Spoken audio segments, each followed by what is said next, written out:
우리 어렸을 때 입 다물고 눈 똑바로 뜨고 편도체 활성화시키고 그게 똑똑하다고 보는 거예요. 그 공격적인 자세. 이렇게 있어야 내가 이 세상을 싸워 이기지. 이렇게.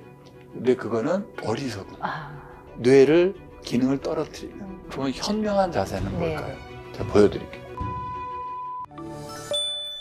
또 많은 사람이 오해를 해요. 애를 기분 좋게 하라고. 그럼 뭐 원하는 거 다 사주고 놔두는 거 아니야? 맨날 맛있는 거 먹게 하고. 그거는 사람들이 전전두피질 활성화의 행복이 이 도파민 체계 활성화에 따른 보상에 따른 플레저, 쾌감과 착각을 하는 거예요. 그러니까 우리가 기분 좋다, 행복하다 할 때는 뇌과학적으로 보면 굉장히 다른 이 작동 방식이 있어요. 하나가 뭐냐면 보상을 받는. 갑자기 보너스를 받거나 갑자기 뭐 칭찬을 받거나 갑자기 맛있는 걸 먹거나. 사실 부모님이 많이 쓰는 방법입니다. 그거는 보상체계 활성화하기 때문에 도파민은 좀 나오고 뭐 이렇게 에너지가 잠깐 나오는 듯하지만 전전두피질을 직접적으로 활성화하는 건 그 효과는 별로 없어요. 그렇게 기분 좋게 해준다고 이게 활성화되고 집중력 올라가고 뭐 시험 편도체가 안정화되거나 그렇진 않아요.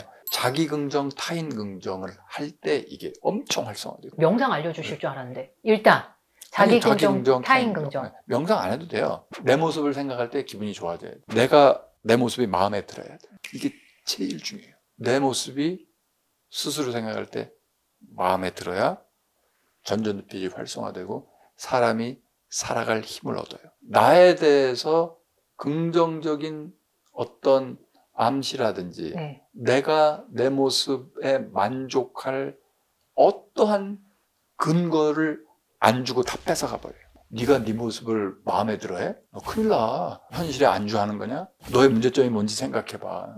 너 고쳐야 될 점이 뭔지 생각해봐.를 계속 가르쳐줘요. 우리가 지금 집단적으로 이 멘탈이 다 약해지고 온갖 정신질환이 올라가고 하는 이유가 나에 대해서 부정적으로 생각하도록 만들어 놓는 거예요. 거기에 더 이제 불을 지피는 게 예를 들면 인스타그램 같은 소셜미디어, 눈에 보이는 모든 다른 사람의 바디 이미지는 다 날씬하고 막 건강한데 나는 그다음에 모든 사람이 다 잘 먹고 잘 살고 있는 것 같은데 나는 이거를 계속 심어주는 거예요. 네, 그럼 이게 더 불안한 거죠. 편한 전환이 될 수가 없는 거죠. 이렇게 되는 거죠. 자기 부정적인 생각이 자꾸 돌아가죠. 나는 안 돼.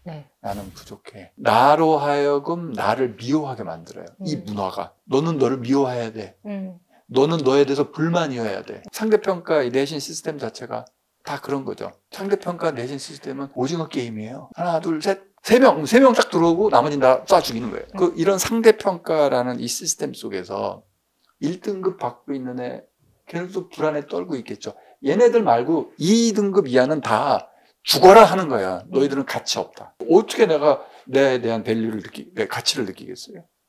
그러니까 멘탈이 다 무너지고 이렇게 하는 거고 멘탈이 무너지면 그냥 공부 못하는 정도에서 끝나지 않아요. 평생을 불행하게 살게 만들어요. 이게 진짜 문제예요. 평생을 불행하게 살게 만드는 사람을 왕창 만들어내고 있는 거예요. 그래서 그냥 평생 불행하게 살도록 뇌 구조가 바뀐 사람들이 지금 이걸 듣고 있는 학부모들이에요. 왜냐면 그런 교육을 받았으니까 옛날에. 나 안 불안한데? 안 불행한데? 그럼 이거 한번 생각해 보세요. 왜냐면 내가 내 모습을 떠올렸을 때 만족스러워요? 가만히 있다가 내가 내 모습, 지금 현재 있는 그대로의 내 모습을 떠올렸을 때 기분이 좋아요? 그게 50% 절대 안 넘을 거예요. 내가 내 모습을 떠올렸을 때 불만이고 기분이 나쁠 거예요. 그게 심해지면 정신질환으로 가요. 모든 정신질환의 공통적인 특징이 뭐냐? 내가 내 모습을 생각할 때 끔찍할 정도로 싫어요. 이렇게 돼요. 그래서 이 방송을 듣는 분은 혹시 그럴 거예요. 내 멘탈이 건강한가? 자가 측정법이 하나 있어요. 내 모습을 내가 스스로 생각할 때 기분이 더 좋아지나? 내 모습을 내가 생각하니까 뿌듯하고 기분이 좋아져. 그럼 오케이. 절대 멘탈 안 나가요. 네, 그런 사람이 많지 않을 것 같아요, 교수님. 그래, 많지 않고 내가 이거 먹고 뭐 별 생각 없이 살다가 자, 앉아서 내 모습 생각해봐. 너무 싫어. 이렇게 되죠? 위험한 거예요. 근데 그게 교육의 영향을 굉장히 많이 받아서 더 양산되고 그렇죠. 있고. 교육의 영향, 그 다음에 그게 당연한 듯이 퍼지는 이 문화의 영향, 그 다음에 그렇게 자기 혐오를 조장하는 온갖 드라마니 이런 거, 그게 팽배해 있어요. 근데 그거를 본인은 모르고 어떻게 보면 잘 모르는 이 부분 때문에 대물림을 하고 있네요. 대물림을 하고 있죠. 네. 자기 부정적인 사고방식을 대물림을 하고 있죠. 부모로서 우리는 우리 아이들이 건강하고 행복하게 살길 바래요. 그러니까 건강하고 행복하려면 직장도 좋아야 되고 돈도 좀 벌어야 되고 그러려면 대학도 좋은 데 가고 뭐 그러니까 진짜 중요한 게 뭐냐면 건강하고 행복하게 살 수 있는 인간을 만들어내는 거. 이게 1번이에요. 나머지는 다 수단 아니겠습니까? 네. 건강하고 행복하게 살려면 내가 나를 사랑하고 웬만한 스트레스에도 잘 이겨낼 수 있고 하는 힘을 길러줘야 돼요. 내 감정도 컨트롤하고 내가 마음먹은 일을 쭉 해나갈 수 있고 뭐 등등 하는 내가 나를 조절하는 힘, 그 자기 조절력이 있어야 되고 그 다음에 진짜 중요한 그 능력을 길러줘야 되는 게 뭐냐면 인간의 뇌가 인간관계에 영향을 많이 받게 돼 있어요. 이 뇌가 타인과 상호작용을 해가면서 펑션을 하도록 뇌가 그렇게 돼 있어요. 네. 대인관계에 굉장히 특화돼 있어요. 대인관계력. 대인관계력은 타인에 대한 것뿐만 아니라 이 뇌는 타인에 대한 정보 처리와 내 자신에 대한 정보 처리를 하는 네트워크가 거의 겹쳐요. 같아요. 거의 같다고 보면 돼요. 그래서 자기 사랑을 하는 사람이 타인 사랑을 해요. 내가 나를 존중하는 사람이 타인 존중을 해요. 내가 나에 대해서 마음에 들잖아요. 비슷하죠? 그럼 그 사람은 희한하게도 내 주변 사람이 다 좋아 보여요. 그런 사람이 있죠. 저는 주변에 인복이 많은가 봐요. 내 주변에 참 좋은 사람이 많아요. 그런 사람은 본인이 좋은 사람이에요. 그 다음에 이제 자기 동기력. 자기 동기력. 이거는 내가 하려는 일에 대해서 좋은 관계를 맺고 자율성을 기반으로 내재 동기 발휘하는 힘이에요. 하나는 뭐냐면 내가 나와의 관계가 좋아야 되고 자기 조절. 자기 조절. 대인 관계랑은 내가 당신, 너, 옆 사람과의 관계가 좋아야 되고 요거는 내가 하는 일, 세상과의 관계가 좋아야 돼요. 1인칭, 2인칭, 3인칭이에요. 이 세 가지가 인간이 살아가는 기본적인 존재 영역이에요. 철학자들이 늘 얘기한. 그런데 재밌는 거는 이 자기조절력, 대인관계력, 자기 동기력이 MPFC를 중심으로 한 이런 네트워크, 저런 네트워크, 이런 네트워크에서 다 관할을 해요. 그래서 MPFC는 그냥 특정한 뇌의 한 분야라기보다는 통합하는 핵심 영역으로 봐요. 그래서 수직적 통합과 수평적 통합을 하는, 그리고 전전두 피질의 맨 끝, 인간 이성의 맨 끝 부분인데 얘는 편도체랑 직접 다 있어요. 이렇게 말려 들어와 있어서 참 그게 역설적이긴 한데 가장 이성적인 요 뇌 부위는 편도체랑 탁 닿아 있어서 얘의 별명이 밑에를 변연계라고 하거든요. 확장된 변연계라고 돼요. 가장 이성적인 부분이 가장 감정적인 부분과 굉장히 밀접하게. 그래서 하나 올라가면 내려가고 이게 생기는 거예요. 그렇기 때문에 얘는 수직적 통합, 수직적이라는 건 맨 위층, 상단, 의식, 인간적인 거와 약간 동물적인 거와 더 밑에 생명현상과 쭉 수직적으로 연결하는 그 인티그레이팅, 통합하는 기능이 MPFC. 그 다음에 수평적으로 저 뒤로 두뇌까지 막 넘어가고 하는 이 대뇌 피질을 쫙 덮는 그 네트워크, 수평적 확산 그 네트워크의 또 핵심이 MPFC예요. 그래서 얘를 커뮤니케이팅 브레인이라고 하기도 불러요. 이게 뭐냐면 커뮤니케이션 하는 뇌의 핵심 분야. 얘랑 또 이쪽 축두엽 쪽의 연결, 이런 게 커뮤니케이션, 타인의 의도 파악하는 거기도 하고, 얘가 내 몸과의 소통 뭐 이런 거를 많이 관할을 해요. 그래서 얘 기능을 좋게 해줘야 이게 다 잘 되고, 근데 얘는 편도체랑 딱 달라붙어 있으니까 편도체를 좀 안정화시켜주는, 두려워하거나 화내거나 하지 않도록. 그리고 애가 늘 나 자신에 대해서 뿌듯해하고 자기 긍정을 할 수 있도록 이렇게 해줘야 돼요. 그럼 MPFC는 훈련으로, 노력으로 가능한 영역인가요? 자, 이게 이제 아주 그 중요한 질문을 하시면, 그럼 MPFC 활성화시켜야지. 네, 오늘부터 각오가 돼 있는데. 그러면 자, 우리 한번 해봅시다. 자, 여기거든요, MPFC.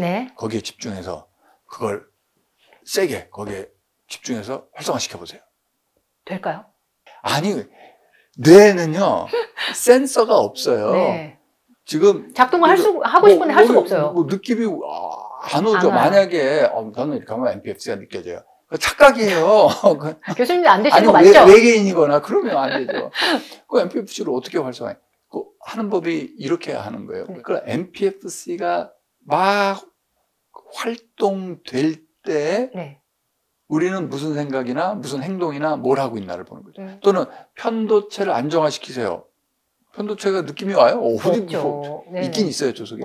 근데 편도체를 안정화시키려면 편도체가 안정화되는 상태라는 게 다 연구 결과가 너무 확실하게 있으니까 그걸 할 수 있는 거예요. 편도체부터 잠깐만 해봅시다. 자, 그러면 편도체 안정화해 봅시다. 그럼 어떻게 하냐면 그럼 편도체 활성화되는 상태가 뭐지? 보통 편도체가 활성화되면 그게 이제 공포 반응, 막 공격 반응이니까 이를 악물고 눈썹이 올라가고 눈을 안구 근육이 긴장해요. 그러니까 눈썹도 올라가지만 저 뒤에 안구 근육이 단단하니까 눈이 이렇게 되고 이를 악물고 그다음에 표정근 일그러지는 건 알죠? 그 뇌신경계 7번이에요. 7번이 표정근 이렇게 인상 쓰게 되고 이를 악물고 그건 5번. 그다음에 안구 근육 3, 4, 6번 힘주고 그다음에 흉쇄 유돌근과 승모근. 그걸 다 수축시켜 보세요. 자, 해봅시다. 주먹을 꽉 쥐고. 꽉 쥐어야죠. 이를 악물어. 이렇게 되면 인상 다 쓰기. 그러면 나도 모르게 편도체가 좀 활성화돼요. 이렇게 하면. 그러니까 왜냐면 이게 습관이 돼 있으니까. 그럼 얘는 이걸 하면 야야야 지금 위험 상태인가 봐. 편도체 활성화할 때 내 몸의 패턴, 근육 수축 패턴이 들어오네. 그 편도체가 좀 활성화돼요. 그럼 이거 그냥 안정화시키면 어떻게 될까요? 그러면 내려놔야 돼. 어깨 놓고 턱 근육 힘 빼세요. 눈에도 힘 빼세요. 얼굴 표정 이렇게 하고. 우리가 배운 거랑 거꾸로 하는 거예요. 우리 어렸을 때 입 다물고 눈 똑바로 뜨고 편도체 활성화시키고 이런 뜻이에요. 그게 똑똑하다고 보는 거예요. 그 공격적인 자세. 이렇게 있어야 내가 이 세상을 싸워야지. 이렇게. 근데 그거는 어리석은. 뇌를 기능을 떨어뜨리는. 그러면 현명한 자세는 뭘까요? 제가 보여드릴게요. 눈을 보고. 그 현자의 자세. 예전에 도인 같은 느낌. 도인이 아니라 바보 같죠. 이 배 벌리고 야 이렇게 멍청해 보이냐. 멍청해 보인다고 하는 이게 편안하고 오히려 그게 더 현명한 자세. 그래서 거기다 한 가지 더 추가한다면 편도체 활성화될 때는 보통 호흡이 가빠지고 심장 박동이 올라가고 하니까 그 심장 박동과 연결되어 있는 게 호흡이고 호흡을 알아차리고 좀 숨이 들어오네 나가네 이것만 알아차려도 이 뇌에 강한 신호를 줍니다. 편도체 활성화될 때가 아니야. 위기가 아니야. 이렇게 돼요. 왜냐하면 편도체가 활성화된다는 건 외부에서 위협이 다가오는 거예요. 뭐 멧돼지가 다가오든지 수능 시험이 다가오든지. 그래서 편도체 활성화될 때는 우리의 온갖 주의가 attention, 주의가 외부로 갑니다. 외부 신경 쓰지 말고 네 호흡을 바라봐. 숨이 들어오네 나가네. 이걸 해. 그러면 이 우리 뇌 시스템에 강한 신호를 주는 거예요. 너 편도체 활성화 할 때가 아니야. 지금 네 호흡을 네가 바라보라니까. 그러면 나의 어텐션이 내 내부로 가죠. 내 몸은 어떤지? 내 어텐션을 외부로 보내는 게 아니라 내부로 보내서 알아차리는 거. 내 상태가 어떤지. 그게 명상이에요. 이거 언제나 할 수 있을 것 같은데요? 당연히 명상은 뭐 시간을 내거나 장소가 필요하고 이런 게 아니라 많은 또 오해가 있죠. 명상에 요가, 대해서. 명상을 하려면 가부좌 투가 앉아가지고 눈 감고 이러고 있다. 그거는 명상의 굉장히 예외적인 형태예요. 아니 일반적인 형태 아니요. 명상은 24시간 내내 돌아다니면서 하는 게 명상이에요. 골방에 틀어박혀서 혼자 눈 감고 앉아있는 거 그건 초보자나 하는 거다. 그거는 처음 할래니까 잘 안 되니까 일단 그렇게 해보고 일상생활 속에서 알아차림 상태를 계속 유지할 수 있는 거. 그러면 이 부분은 부모도 할 수 있고 아이도 따라하게 할 수 있네요. 권하면. 그러니까 제가 바라기는 모든 사람이 하면 우리나라 또는 전 세계적인 문제가 많이 해결될 겁니다. 이건 제 얘기가 아니라 달라이 라마라는 분 있잖아요. 전 세계에 5살 된 애들부터 명상을 조금씩 가르친다면 전 세계 모든 문제가 많이 해결될 거다. 저는 기관이나 한번 학교에서 해보면 어떨까라는 아이디어가 생각나네요.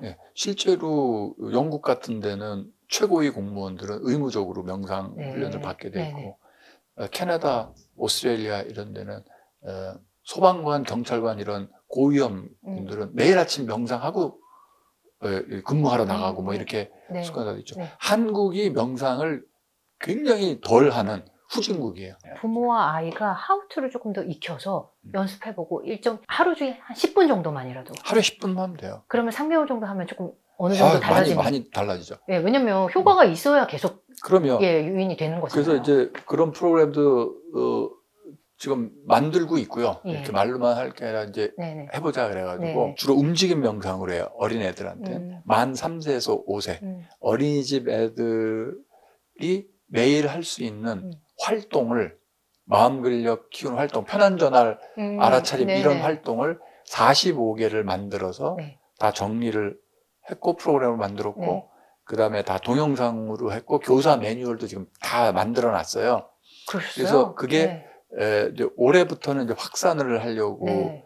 해요. 70개의 어린이집에서 그거를 올해 이제 처음 쫙 적용을 할 거고 올 하반기부터는 이제 전국 어린이집에 배포가 하려고요. 원하는 어린이집에서는 이거 예. 갖다 써라 이렇게 지금 하려고 그래요. 그게 이제 다 자리를 잡으면은 올 말부터 내년에는 그거 다 무료로 그냥 공개해서 집에서 엄마랑 애가 할 수 있는 것도 조금 바꿔서 만들어 놓고 왜냐면 어린이집에 와서는 마음 근력, 편한 전환, 애 기분 좋게 만들었는데 집에 가자마자 또 엄마가 편도체 네. 활성화시키면 안 되니까 네네. 엄마 교육도 하고 네네. 부모 교육도 하고 이 교사 교육도 하고 하는 거를 이제 확산시켜 나가려고 해요. 기대됩니다. 네. 그 다음 프로젝트는 이제 청소년, 중학생이나 저는 사실 청소년을 여쭤보고 싶었는데 네. 왜냐면 지금 이 편한 전환이 가장 필요한 친구들은 10대 친구들이잖아요. 네. 저 여기 그릿의 프롤로그에 그런 부분이 있더라고요. 이런 현실에서 더 필요한 것 같다라고 말씀이 있으셔서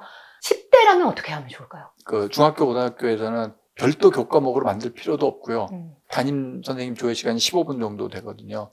그래서 담임 선생님들한테 이 마음 근력 훈련하는 법을 간단히 좀 알려드려서 교사 연수 하루에 10분 조회 시간에 애들하고 같이 하는 것만으로도 충분할 거예요. 제가 이제 그런 것도 만들었는데 뭐 수학 시험을 보기 전이나 공부하기 전에 1분간 또는 2분, 1분, 2분 호흡 훈련을 하는 거예요. 그래서 제가 제 목소리로 녹음한 것도 있고 그런데 가이드. 예.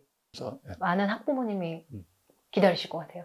교수님의 목소리를 듣는다 더 체감돼서 열심히 하실 것 같아요. 편한 전환 훈련을. 그거 만들어서 예. 제가 배포를 할게 어떻게 배포하느냐.